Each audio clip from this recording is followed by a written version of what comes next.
Hey guys, welcome to my channel. Hope you guys are fit and fine and आपकी study अच्छे से चल रही होगी। तो जैसा कि अभी आरबीआई असिस्टेंट का प्री का एग्ज़ाम है, तो आप लोग लग गए होंगे अपने प्रिपरेशन के लिए। तो गाइस, अब की बार आरबीआई पार, ओके।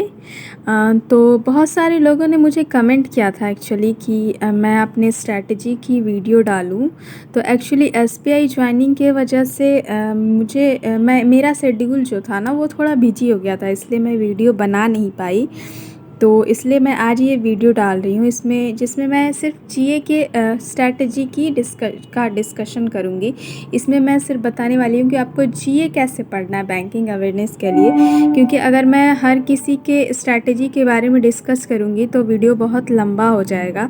इसलिए मैं हर एक सब्जेक्ट पे अलग अलग वीडियो बनाऊँगी। तो ये जीए के लिए वीडियो है। तो चलिए, बिना आप लोगों के टाइम के वेस्ट किए हुए मैं वीडियो को स्टार्ट करती हूँ। हाँ, तो गाइस, जीए सेक्शन में 3 यहाँ पे सेक्शन होते हैं जीए में: current affairs, static awareness and banking awareness. तो सबसे ज़्यादा जो पोर्शन होता है वो करंट अफेयर्स का होता है। मतलब 75% टू 80% तक आपको करंट अफेयर्स देखने को मिलेंगे। और यहाँ पे देखिए, स्टैटिक अवेयरनेस जो है वो भी रहता है, और बैंकिंग अवेयरनेस बहुत कम रहता है। मतलब 10%, टोटल क्वेश्चन का 10% आपको बैंकिंग अवेयरनेस देखने को मिल जाएगा। तो यहाँ पे देखिए, करंट अफेयर्स के लिए जो मैं आपको सजेस्ट करती हूँ वो है आशीष गौतम सर। आशीष गौतम सर को करंट अफेयर्स के लिए यहाँ पे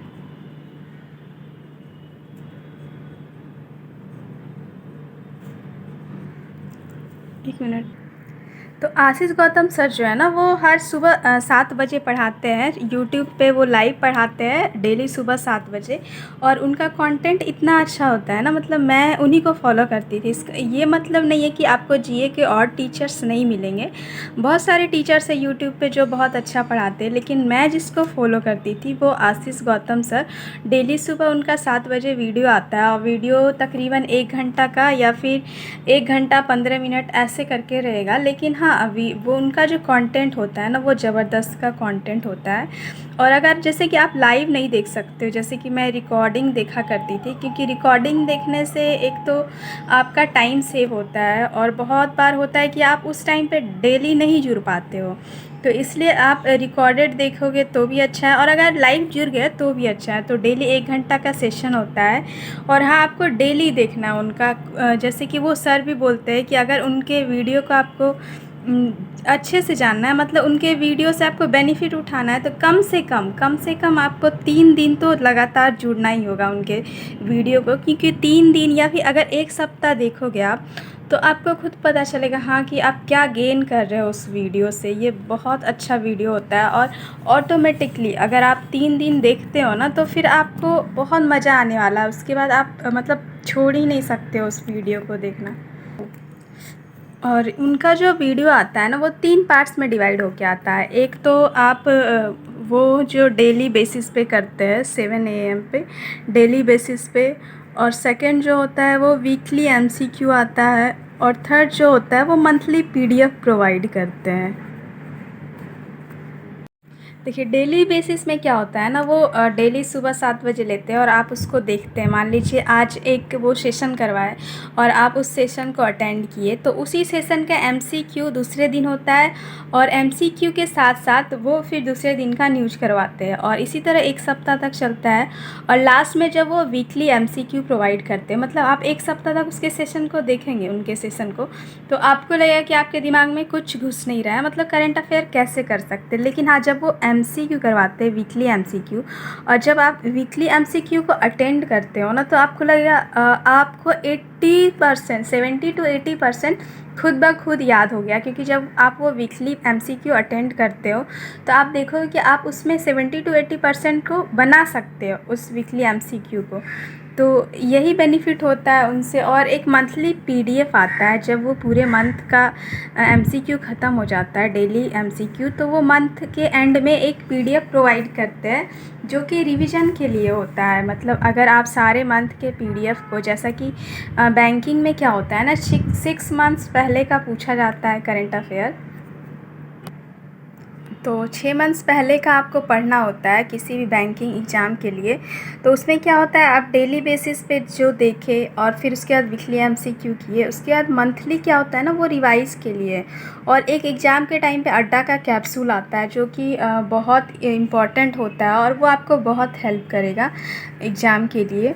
और यहाँ देखिए स्टैटिक अवेयरनेस, अगर आप आशीष गौतम सर का करंट अफेयर्स सेशन करते हो ना, तो यकीन मानिए आपको स्टैटिक अवेयरनेस के लिए कहीं नहीं जाना होगा, क्योंकि वो स्टैटिक अवेयरनेस साथ साथ करवाते जाते। वो 1 घंटे का वीडियो जो है वो आपको इतना कुछ दे देगा ना कि मतलब आपको खुद में सेटिस्फेक्शन आएगा कि हाँ मैंने बहुत कुछ सीखा है। जैसे कि इसके अलावा आपको वो डेली बेसिस पे डेज़ एंड थीम करवाएंगे और ओबिचुअरी करवाए, बुक्स एंड ऑथर्स हो गया, अपॉइंटमेंट्स हो गया, अवार्ड्स एंड ऑनर्स हो गया, बहुत सारा। मैं आपको दिखाती हूँ कि मैंने मतलब नोट्स बनाना स्टार्ट किया था और मैं बहुत सारे स्टैटिक अवेयरनेस का नोट्स भी बनाई हूँ। देखिए आप देख सकते हो यहाँ पे, ये तो 2021 जब मैं प्रिपरेशन करती थी ना, तो उस समय का नोट्स बना हुआ है और मैं इसलिए लिखा करती थी। वैसे तो 70 to 80% तो ऐसे ही याद हो जाता था, लेकिन जब एग्ज़ाम के टाइम ये रिवीजन करने की ज़रूरत होती थी। देख सकते हो यहाँ पे आप, ये बजट हो गया, places in news, new appointment, awards and honours, मतलब ये सब जो है ना स्टैटिक अवेयरनेस, वो तो उंगलियों पे रटा जाता है। आशीष गौतम सर ऐसा मतलब पढ़ाते हैं कि आपको उंगलियों पे अवार्ड्स एंड ऑनर्स हो गया, national parks, obituary, books and authors, military exercise, ये सब सारा आपको बहुत इजीली याद हो जाएगा उनके सेशन में। बस आपको डेली जुड़ना है। यहाँ पे देखिए इम्पोर्टेंट डेज हो गया, गवर्नमेंट स्कीम हो गया, स्टेट एंड इंडेक्स हो गया, state indexes, committee and heads, personality, player of the month, meeting and summits, index and ranking, agreement, state scheme, news related to Pakistan, retirement, sports venue, grand slam, festival, initiatives। यहाँ देखिए brand ambassador, important days of March, sports person, news related to DRDO, WPI, GST collection, famous personality, literature prize, CPI, different organization, initiative schemes, 67 national film award, places in new, many more thing. यहाँ आप देख सकते हो बहुत सारा topic है जो मैं प्रिपेयर किया करती थी। यहाँ देख सकते हो आप लगभग 58 टॉपिक्स था जिस पे मैंने नोट्स बनाया था। और ऐसा नहीं था कि ये सब मुझे याद नहीं था, याद तो साथ ही हो जाता था, लेकिन आपको क्या होता है ना कि आपको एग्ज़ाम के टाइम में एक शॉर्ट रिवीजन की ज़रूरत है। तो वो शॉर्ट रिवीजन करने के लिए मैं ये नोट्स बनाया करती थी और ये सारे जो मुझे याद रहते थे मैं एक बार नोट्स कर लिया करती थी और एग्ज़ाम के टाइम में सिर्फ एक बार शॉर्ट रिवीजन कर लेती थी ताकि मुझे सारे कंटेंट जो है वो अच्छे से याद हो जाए। तो ये देखिए करंट अफेयर्स और स्टैटिक अवेयरनेस के लिए तो आशीष गौतम सर बेस्ट है। और यहाँ पे देखिए मैं उतना बैंकिंग अवेयरनेस पे फोकस नहीं करती हूँ, लेकिन हाँ तीनों जो है वो GA का सेक्शन है तो तीनों को लेकर चलना होगा। तो बैंकिंग अवेयरनेस के लिए भी आशीष गौतम सर बेस्ट है। मतलब अगर आप अफोर्ड कर सकते हो तो आशीष गौतम सर जो है वो अपने अड्डा ऐप पर पेड बैच में पढ़ाते हैं वो बैंकिंग अवेयरनेस। तो वहाँ से आप उनका जो बैंकिंग अवेयरनेस का बैच है वो ले सकते हो। तो आप जब करंट अफेयर सेशन देखोगे ना तो वहाँ पे वो सर बताते हैं इस बैंकिंग अवेयरनेस बैच के बारे में। मैंने इसे लिया नहीं था एक्चुअली, मैं बैंकिंग अवेयरनेस पे उतना फोकस नहीं करती थी, लेकिन मैंने बाद में लिया था जब मेरा IBPS निकल गया था और जब मैंने PNB ज्वाइन कर लिया था उसके बाद मैंने लिया था SBI के लिए। तो बैंकिंग अवेयरनेस बैच मैंने लिया था। और अगर आप अफोर्ड नहीं कर सकते हो तो एक और बेस्ट टीचर है जो यूट्यूब पे पढ़ाती है, और अगर आप ये अफोर्ड नहीं कर सकते तो वो भी बेस्ट है, जिनका मैं नाम बता रही हूँ। वो Sushmita Tripathi ma'am, Sushmita Tripathi ma'am wifi study पे वो पढ़ाती थी। मतलब उनका जो कंटेंट अवेलेबल है पूरा बैंकिंग अवेयरनेस का 35 वीडियोस उनका अवेलेबल है, और जिसमें वो सारा चैप्टर्स जो है वो इंक्लूड किए, और वो बहुत अच्छा, मतलब मैंने उनका वीडियोस देखा था तो वो भी बहुत अच्छा पढ़ाती है, ऐसा नहीं है। तो उनका वीडियो भी आप देख सकते हो। अगर आप बैच को अफोर्ड नहीं कर सकते हो, पेड बैच को, तो आप उनका वीडियो देखना। सुस्मिता त्रिपाठी मैम का वाईफाई स्टडी पे पढ़ाती है, और उनका कंटेंट जो है वो भी नंबर 1 कंटेंट है। गाइस, अगर आप ये स्ट्रेटजी फ़ॉलो करते हैं अपने जीए के लिए, तो यकीन मानिए कि आपको बहुत अच्छे मार्क्स आने वाले हैं, क्योंकि जो जीए होता है वो बैंकिंग में बहुत ही इम्पोर्टेंट रोल प्ले करता है किसी भी बैंकिंग एग्ज़ाम के लिए।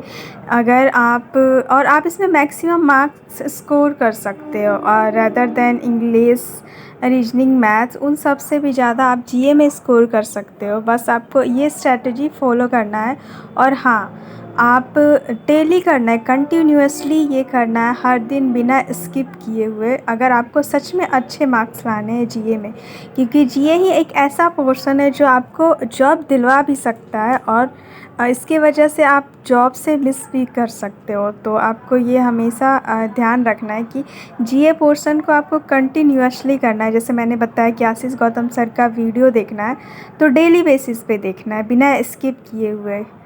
सो ये जो था वो पूरा स्ट्रैटेजी था, एंड आई होप कि आपको ये स्ट्रैटेजी अच्छी लगी होगी।